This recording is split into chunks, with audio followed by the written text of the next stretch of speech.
In this video, we're going to look at a few examples of just practicing counting the number of each type of subatomic particle and also the atomic number, mass number, net charge, and the element. And so I sort of give you some different combinations of things and ask you to fill in the missing ones. Okay, so the first one, we have Cu, which is copper. It has a mass number of 62. And it has 28 electrons. So first thing is, if we know the element, we can go to the periodic table to determine the atomic number, which is also the number of protons. So copper is right here on the periodic table. It has an atomic number of 29. So I know this is 29, and that is the same as the number of protons, which is also 29. Next, I know that the mass number is the number of protons plus neutrons. Okay, so 29 plus the number of neutrons gives me the mass number 62. So the number of neutrons is going to be 62 minus 29, which is 33. And then lastly, my net charge, well, that depends on the protons and the electrons. Protons are positive, electrons are negative, neutrons are neutral, so they don't affect it. So if I have 29 protons and 28 electrons, well, I have one more positive charge than negative charge, so I've got a +1 charge, okay, or 1 plus 1, however you want to write it.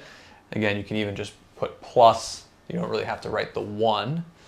Okay, but if it's something other than 1, we should write it. In this context, I think it's better to write the 1 for clarity, but if I was just writing the copper ion and I was writing the charge in the upper right corner, I would just write it like that without writing the 1. But in this context of just writing the net charge kind of by itself, I like to specify the 1. Okay, next thing, we have an ion with a +4 charge with 50 protons and 70 neutrons. So again, I always like to start with the periodic table if possible. Like, is there something we can determine from the periodic table? Well, if it has 50 protons, that means its atomic number is 50. Again, those two things should always be the same. So for all of these, those two things, the atomic number and the number of protons, will always be identical. Okay, so atomic number of 50, and then I go to the periodic table. That's tin, which has the symbol SN. SN, okay? Next, mass number, that's protons plus neutrons. So I know both of those, 50 plus 70, so that's going to be 120. And then number of electrons, well, that's related to the charge. I have a +4 charge, so I have 4 more protons than electrons, so I'm going to have 46 electrons.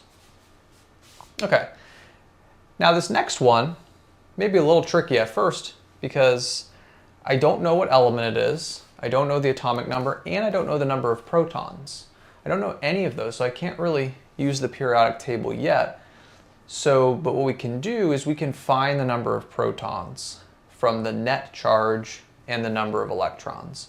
So if I have a -2 charge, that means I have 2 more negative charges than positive charges. So I have 2 more electrons than protons. So if I have 18 electrons, I have 16 protons.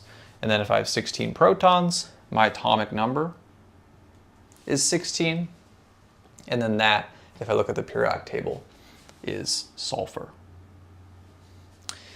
And then lastly, I need to figure out the mass number. Well, that's simply protons plus neutrons. So 16 plus 16 is 32.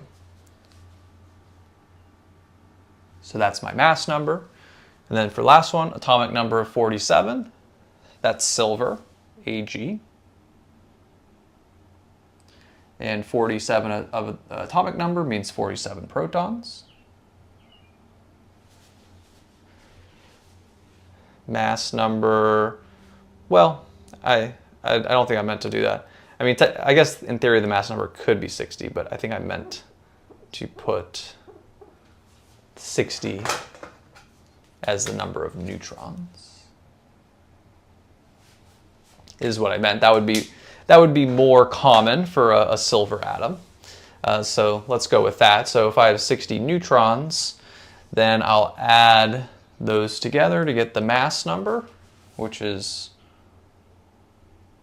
be 107. And then number of electrons, that's based on the charge, plus 1 charge. It means 1 more proton than electrons, so 46 electrons. So hopefully that makes sense, how to convert between the different subatomic particles, or not necessarily convert, but find the different number of subatomic particles, relate them to the atomic number, mass number, net charge, and then which element it is.